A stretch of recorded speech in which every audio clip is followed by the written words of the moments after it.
The warning comes at dawn, not a formal alarm. There are no alarm systems in the ancient world beyond the ones built into human biology and community vigilance.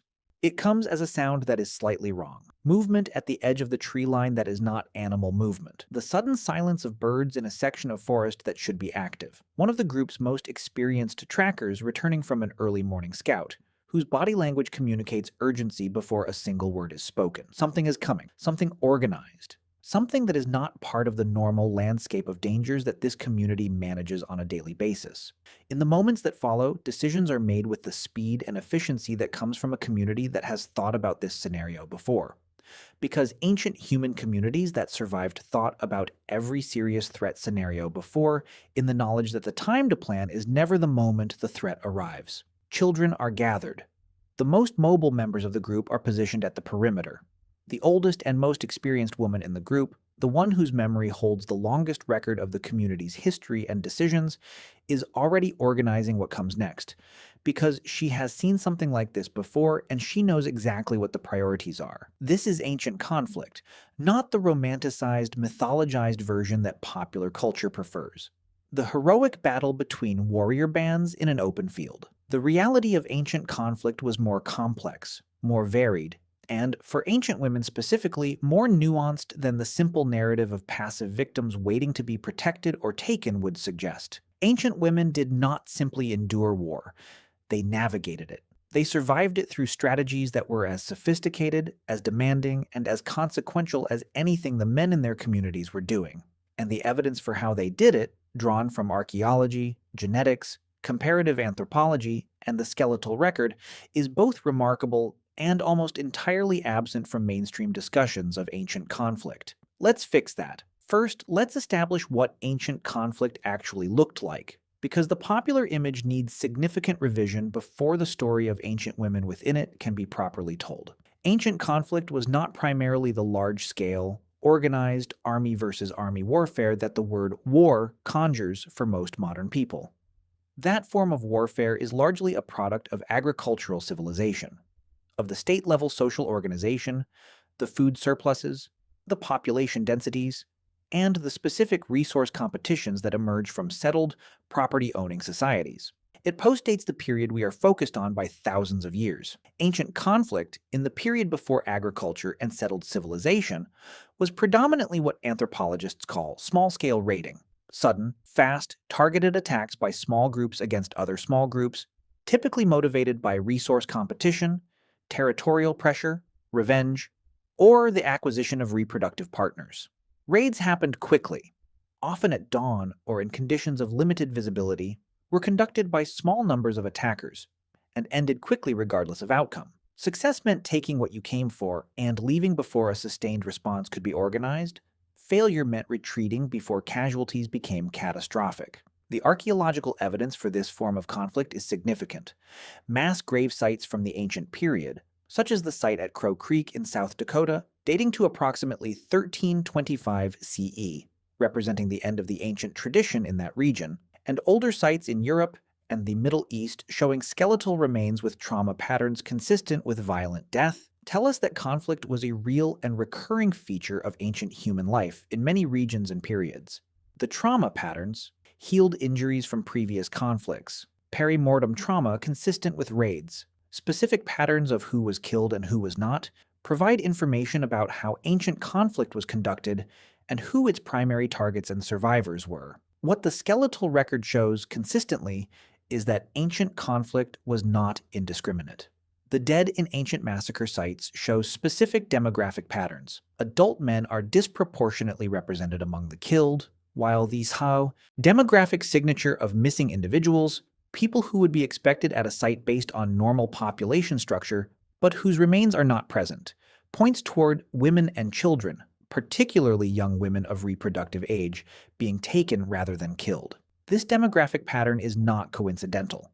It is the signature of a specific form of ancient conflict in which the strategic objective included the acquisition of women as reproductive partners. Understanding this is the essential context for understanding how ancient women survived ancient conflict, because the threat they faced was not simply death but a specific combination of threats including death, capture, displacement, and the loss of everything that gave their lives meaning. Let's talk about the first and most critical survival strategy: early warning and evasion. In small-scale raiding, the most effective survival strategy for the targeted community is never to be there when the attack arrives. Not heroic, not dramatic, but the evidence strongly suggests it was the primary mechanism through which most members of ancient communities, including women and children, survived most attacks. Ancient communities in regions with significant conflict risk developed sophisticated early warning systems built on environmental monitoring, intelligence networks maintained through intergroup relationships, and the specific landscape knowledge that mobile groups accumulated about their territories. Understanding which routes approaching enemies would take, which landscape features provided observation points, which signs, tracks, disturbed vegetation, the behavior of animals sensitive to human movement, indicated approaching groups was survival-critical knowledge that ancient communities maintained and continuously updated. Women were not passive recipients of this intelligence system. They were active participants in it. Foraging activities took women across significant portions of the group's territory on a daily basis, making them primary observers of environmental conditions and potential threats. The tracking knowledge of experienced women, the ability to read landscape, to distinguish normal from abnormal patterns of animal behavior, to identify the signs of human passage, was as practically important to the community's conflict survival as the tracking knowledge of hunters. When warning came, the response required both speed and prior planning. Ancient communities in conflict-prone regions did not wait for an attack before deciding where to go. They maintained knowledge of specific refugee locations, topographically defensible positions, caves, dense forest patches, areas difficult to approach quietly, and of specific dispersal protocols that could be executed quickly with minimal communication when the situation required it. The planning for this dispersal was almost certainly done collaboratively across the whole community, including its most experienced women whose knowledge of the local landscape and whose memories of previous conflicts made their contributions to planning essential. Now let's talk about what happened when evasion failed, because it sometimes did. And the strategies available to ancient women in the immediate context of an attack were not limited to passive survival. The archaeological record contains evidence of ancient women who died in conflict with trauma patterns consistent with active defense rather than flight. Skeletal remains from conflict sites showing healed and perimortem injuries on women, arm bones with defensive fracture patterns, injuries consistent with weapon use by the individual rather than received passively, indicate that ancient women participated in defense when the situation demanded it. This should not be surprising. The basic human capacity for defensive violence, the fight response that sits alongside the flight response in the autonomic stress system, is not sex-specific. Under conditions of acute threat, ancient women had access to the same physiological mobilization for defensive action that ancient men did. The difference was in the contexts and the tools. Ancient communities typically maintained a specific division of roles in conflict situations. Men of prime fighting age provided the primary offensive and defensive capacity of the community, but women contributed to defense in specific ways that were both practical and important. The fortification of camp positions, building barriers, preparing projectiles, maintaining defensive positions that could be used if attackers reached the camp, was work that ancient women could and did contribute to. In extreme situations, the willingness to fight in defense of children removed the option of passive surrender for women who were committed to their children's survival. The evidence from some ancient conflict sites suggests that women were not uniformly non-combatant in the ancient world. Several ancient skeletal remains of women show muscle attachment patterns and bone density profiles consistent with significant upper body physical development. The kind of development that results from regular weapon use and physical training rather than domestic labor alone. These individuals were not necessarily full-time warriors, but they were physically capable of effective combat in ways that challenge the assumption that all ancient women were equally removed from direct conflict participation. Let's talk about the genetic evidence, because ancient DNA has provided extraordinary insight into the experiences of ancient women in conflict contexts. One of the most striking findings from large-scale ancient DNA studies published in recent years concerns the demographic history of ancient European populations during the period of major population replacement approximately 5,000 years ago, the period associated with the expansion of steppe pastoralist cultures from the Pontic Caspian steppe into Europe. This event is documented in the genetic record as one of the most dramatic population replacements in European ancient history, involving the near-complete replacement of earlier Neolithic farmer populations in many regions of northern and western Europe. What the genetics show about how this replacement occurred is genuinely striking. The Y chromosome lineages, the genetic lineages passed exclusively through the male line, of earlier Neolithic European populations were almost completely replaced by steppe-derived Y chromosome lineages within a relatively short period. But the mitochondrial DNA lineages, the genetic lineages passed exclusively through the female line, show a more complex pattern, with significant continuity of earlier Neolithic female lineages surviving through the transition. This asymmetry is the genetic fingerprint of exactly the kind of ancient conflict pattern that the skeletal demographic evidence suggested: adult men of competing groups being disproportionately killed, while women, particularly young women, were incorporated into the expanding population rather than killed. The women whose mitochondrial lineages persist through the population replacement event survived. Their male community members, in large numbers, did not. These were not passive survivors. These were women who navigated one of the most catastrophic demographic events in ancient European history, who survived the destruction of the communities they had grown up in, who were incorporated into entirely different cultural and linguistic environments, and who, through the simple biological fact of their survival and reproduction, became the maternal ancestors of populations whose descendants live across Europe today. Let's talk about what survival through incorporation actually meant, because the genetics prove it happened but do not tell us what it felt like or how ancient women navigated it. When an ancient raiding group took women from a defeated community, the women's situation was extraordinarily difficult in ways that went far beyond the immediate physical danger. They were removed from the community that had been their entire social world, from their mothers, their sisters, their children, if the children were old enough to be taken separately, or young enough to be killed, from the landscape they knew, from the language and cultural frameworks within which their lives had meaning. They were incorporated into a community of people who had just killed people they knew and cared about, who spoke differently, organized their social life differently, held different symbolic frameworks for understanding the world, whose existing women may have regarded new arrivals with hostility or suspicion or indifference depending on the specific social dynamics of the receiving group. In this situation, the survival strategies available to ancient women were social and psychological rather than physical.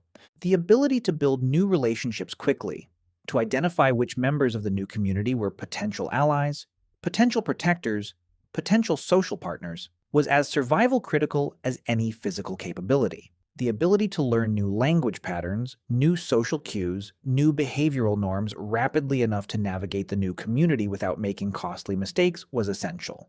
The ability to manage the psychological devastation of loss and displacement while maintaining enough functional competence to be valuable to the new community, valuable enough to be protected rather than expendable, was a form of strength that left no physical trace but determined survival.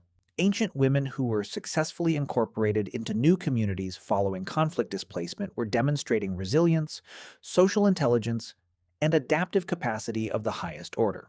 The communities that received them were, in most cases, not providing a safe harbor out of generosity. They were making a pragmatic calculation about the reproductive and social value of the women they had taken. The women's survival depended on making that calculation come out in their favor. Let's talk about kinship networks specifically, because they were one of the most important structural resources ancient women had for surviving conflict. Ancient women's position within extended kinship networks, the web of family relationships spanning multiple social groups that ancient exogamous marriage practices created, provided both practical and social resources in conflict situations that purely local social positioning did not. A woman who had come to her current community from another group through marriage maintained ongoing relationships with her birth community. In stable times, these relationships were expressed through periodic visits, gift exchange, and the maintenance of the emotional bonds that connected her to her natal family. In conflict times, these relationships could be activated as refuge networks, pathways through which a woman threatened by conflict in her current community could seek and find safety in a community with which she had personal bonds. The documented pattern in many traditional societies of women returning to natal families during periods of conflict or severe stress in their marital communities reflects exactly this use of kinship networks as safety infrastructure. Ancient women who had maintained their natal community relationships were not simply being sentimental. They were maintaining a survival resource that operated in precisely the contingency situations when all other resources might fail. More broadly, ancient women's roles as the primary maintainers of intergroup social relationships, the people who had, through exogamous marriage practices, the most direct personal connections to multiple separate groups, gave them a specific form of social capital in conflict situations. A woman with strong personal relationships in multiple groups was harder to kill without social cost, more useful to preserve as a living bridge between communities, and more capable of mediating the intergroup negotiations that sometimes resolved conflicts before they escalated to maximum violence. Ancient women were not just victims of the political decisions of men. They were, in many cases, active agents in the intergroup social landscape whose personal relationships and social capital made them players in conflict dynamics rather than simply targets. Let's talk about the archaeological evidence for ancient women in specific conflict contexts, because the physical record provides details that the theoretical framework alone cannot. At the site of Aspern in Austria, dating to approximately 5,000 years ago, a massacre site provides detailed information about who survived and who did not. The skeletal remains of approximately 67 individuals were found, predominantly adult men and children of both sexes, many showing trauma consistent with violent death. But the demographic analysis of the site revealed a striking absence. Young adult women are significantly underrepresented in the skeletal remains relative to what the normal population structure of such a community would predict. Young adult women were not there. Their absence from the massacre site is not because they escaped. The site shows evidence of a comprehensive massacre of the community. They were not there because they had been taken. The demographic gap in the skeletal record is the negative space where living women were, their absence from the death site documenting their survival in the most stark possible terms. These women survived the massacre at Aspern. They survived it not through their own defensive action, the evidence suggests the community was overwhelmed quickly, but through the calculation of their attackers who recognized their value as reproductive and social resources. Their survival was not a gift. It came with immediate costs and long-term challenges that the genetics and the anthropological record help us reconstruct. But they survived, and some of their descendants are almost certainly alive today. Let's talk about children, because the survival strategies of ancient women cannot be separated from their relationships with children, and the protection of children was the dominant motivation shaping how ancient women responded to every conflict threat.